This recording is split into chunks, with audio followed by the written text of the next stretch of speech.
Commissioner Chauhan पै वेंटने भारत माता की जय, भारत माता की जय। కాలం తీరిన వాహనాలను కొనుగోలు చేసిన కమిషనర్ కాలం తీరిన వాహనాలను కొనుగోలు చేసిన కమిషనర్ పై వెంటనే రాసిన లేఖపై వెంటనే గౌరవ ఎమ్మెల్యే విజిలెన్స్ రాసిన లేఖపై వెంటనే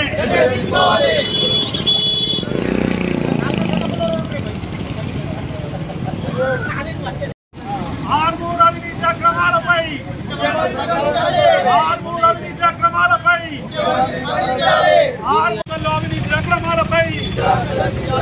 ఆర్మూర్ మున్సిపల్ అవినీతి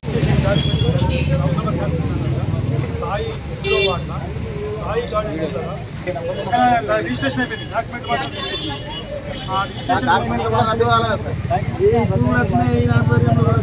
మీరు ఒకటి పంపాలా కదా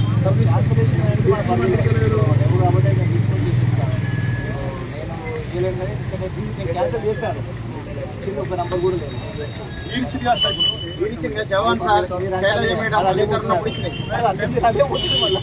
సార్ ఇప్పుడు ఎవరిచ్చిన నిజం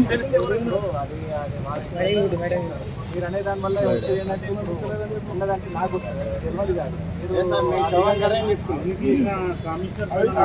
కాదు ఆర్మూర్ మున్సిపల్లో ఏదైతే అక్రమంగా అసైన్మెంట్ భూముల్లో ఇరిగేషన్ భూముల్లో ఓపెన్ ల్యాండ్లలో హౌస్ నంబర్లు ఇచ్చి యథేచ్ఛగా ఆర్మూర్ మున్సిపాలిటీ రియల్ ఎస్టేట్ ఆఫీస్గా మార్చిరని గత 4 సంవత్సరాల నుంచి మేము ఈ కలెక్టర్ గారికి ఇక్కడ ఫిర్యాదు చేస్తూనే ఉన్నాం. కానీ ఇప్పుడు వచ్చిన కమిషనర్కి మొన్న ఏదైతే మేము లెటర్ రాసిన తర్వాత విచారణకు జరిపించాలని ఆదేశాలు వస్తే స్వయంగా కలెక్టర్ మన కమిషనర్ గారు చెప్పారు సుమారు 600 ఇంటి నంబర్లు ఇచ్చారు. దాంట్లో 30 నంబర్లను క్యాన్సిల్ చేసినాము, ఇంకా 150 నంబర్లను క్యాన్సిలేషన్ కోసం పంపించినామంటారు. కానీ ఎక్కడ కూడా జిల్లాకు ఒక అధికారి వచ్చి సస్పెండ్ చేసిన ఒక అధికారిపై చర్యలు తీసుకున్న దాఖలాలు లేవు, ఏమీ లేవు. మరి ఆ యొక్క ఏ అసైన్మెంట్ ల్యాండ్ ఇచ్చారు అనేది ఇప్పటిదాకా ప్రెస్కి చెప్పారు. మేము ఇలా ఏంటిది క్లియర్గా చెప్పినాము, విశాఖ స్కూల్ దగ్గర అసైన్మెంట్ ల్యాండ్లు హౌస్ నంబర్లు ఇచ్చిర్రు, ఎలైట్ బార్ దగ్గర ఇరిగేషన్ ల్యాండ్లో ఇచ్చిర్రు, లక్కూర రోడ్లో బైపాస్ రోడ్ బ్రిడ్జి దగ్గర హౌస్ నంబర్లు ఇచ్చిర్రు, పెరికిట్ దగ్గర హౌస్ నంబర్లు ఇచ్చిర్రు, మామిడిపల్లి సాయి గార్డెన్ ముందర బ్రిడ్జ్ పక్కకు 8వ వార్డులో సుమారు గత చౌహాన్ గారు 100 హౌస్ నంబర్లు ఇచ్చారు అసైన్మెంట్ ల్యాండ్ల. ఖాళీ 8వ వార్డులోనే 100 హౌస్ నంబర్లు ఇచ్చారు. మరి చౌహాన్ గారు మాత్రం పోయి డ్యూటీ చేసుకుంటుండో జాబ్ చేస్తున్నాడు, కానీ ఇక్కడ మాత్రం చర్యలు లేవు. 100ల కోట్ల ఆస్తి ఇలా ప్రజాధనం అసైన్మెంట్ భూమి పేదవాడు ఒక గుడిసేసుకుంటే మీరు ఒప్పుకోరు, కానీ ఇవాళ ఎవరైతే కబ్జాకోరులు హౌస్ నంబర్లు ఇచ్చి వాళ్ళ పేరు మీద మార్చుకుంటే మీరు ఇప్పటిదాకా స్పందిస్తలేరు. దీనికి ప్రధాన కారణం జిల్లా కలెక్టరు ఈ రాజీవ్ గాంధీ హనుమంతు. ఈయన జిల్లా కలెక్టర్ కాదు, ఈయన జిల్లా కలెక్టింగ్ ఆఫీసర్, కలెక్షన్ ఆఫీసర్. ఈయన ఓన్లీ కలెక్షన్ చేసుకున్నాడు, వెళ్ళిపోవడం తప్పితే ఈ జిల్లా కలెక్టరు ఎప్పుడు కూడా ఆర్మూర్ మున్సిపాలిటీలో ఇన్నేళ్ల నుంచి ఒక విచారణ జరిపిన దాఖలాలు లేవు, ఒక అధికారిని ఇక్కడికి పంపించి చేసిన దాఖలాలు లేవు. 2020లో BS4 వాహనాలు ఒక్కొక్కటి 5,50,000, 24,000, దాదాపు 50-60 లక్షల వాహనాలు ఏం చేసిర్రు, కాలం తీరిన వాహనాలను కొనుగోలు చేసి 3 సంవత్సరాలు 4 సంవత్సరాలు గడుస్తున్నా ఇలా రోడ్ల మీద తిరుగుతున్న, రిజిస్ట్రేషన్ లేదు, ఇన్సూరెన్స్ లేదు. మరి ఆ ఒకటికి ఒకటి వాహనం కొనుగోలు చేసిరట, దాని మీద విచారణ జరపాలని చెప్పినాం, అక్రమ నిర్మాణాల మీద విచారణ జరపాలని చెప్పినాం, మొరం మీద విచారణ జరపాలని చెప్పినాం.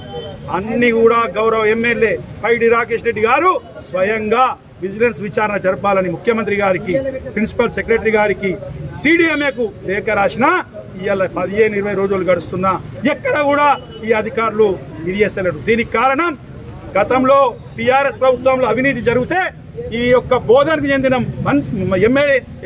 ఎమ్మెల్యే తాను కాబోయే మంత్రి అనే ఆర్మూర్కు విజిట్ చేసి ఆర్మూర్లో ఎటువంటి చర్యలు తీసుకోవద్దు అవినీతి మీద అని ఇక్కడికి వచ్చి చెప్తున్నాడు.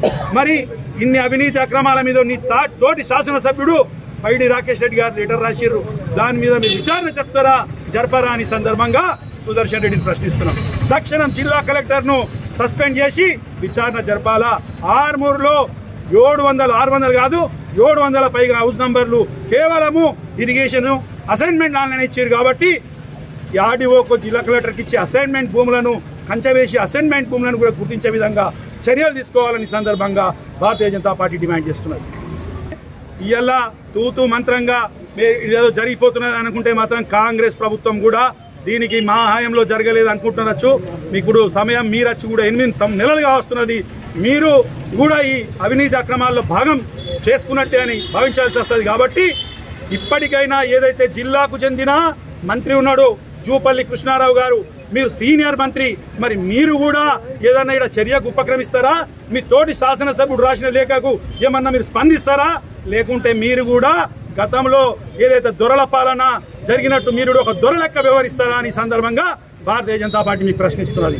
ఏ మాత్రం మీరు ఇట్లా ఆర్మూర్ మున్సిపాలిటీ అవినీతి అక్రమాలపై విజిలెన్స్ విచారణకు సహకరించకుంటే, విజిలెన్స్ విచారణకు ఆదేశించకుంటే మీరు ఆర్మూర్ ప్రజలు మిమ్మల్ని క్షమించారు. డెఫినెట్ రాబో మున్సిపల్ ఎన్నికలలో మీకు తగిన గుణపాఠం చెప్తారని ఈ సందర్భంగా హెచ్చరిస్తున్నాం. ఏదైతే ఇక్కడ బడా రియల్ ఎస్టేట్ వ్యాపారం నడుస్తుందని చెప్పినామో, ఇంటి నంబర్లు ఇచ్చినట్టే ఇస్తారు. ఇచ్చిన తర్వాత ఇక్కడ రిజిస్ట్రేషన్ ఆఫీస్లో ఒక దొంగ రిజిస్ట్రార్ ఉన్నాడు, ఆయన దాన్ని రిజిస్ట్రేషన్ చేస్తే ఇస్తాడు, డాక్యుమెంట్ తయారవుతుంది. ఇక్కడ కమిషనర్లు కానీ అధికారులు కానీ ఆ దొంగ నంబర్లను క్యాన్సిల్ చేసినామంటారు. మరి ఆ రిజిస్ట్రేషన్ చేసిన డాక్యుమెంట్ ఏంటిదని ఈ సందర్భంగా జిల్లా కలెక్టర్కు, ఆర్డీఓకు ప్రశ్నిస్తున్నాము. ఆ రిజిస్ట్రేషన్ డాక్యుమెంట్లు అయిన దాంట్లో ఏవైతే అక్రమ ఇంటి నంబర్లతోని సుమారు 600 ఇంటి నంబర్లు అక్రమంగా ఇచ్చినప్పుడు ఆ రిజిస్ట్రేషన్ కూడా డాక్యుమెంట్లను రద్దు చేయాలా, లేని పక్షంలో ఒకనాడు రిజిస్ట్రేషన్ ఆఫీస్ కూడా ముట్టడి చేస్తామని సందర్భంగా హెచ్చరిస్తున్నాం.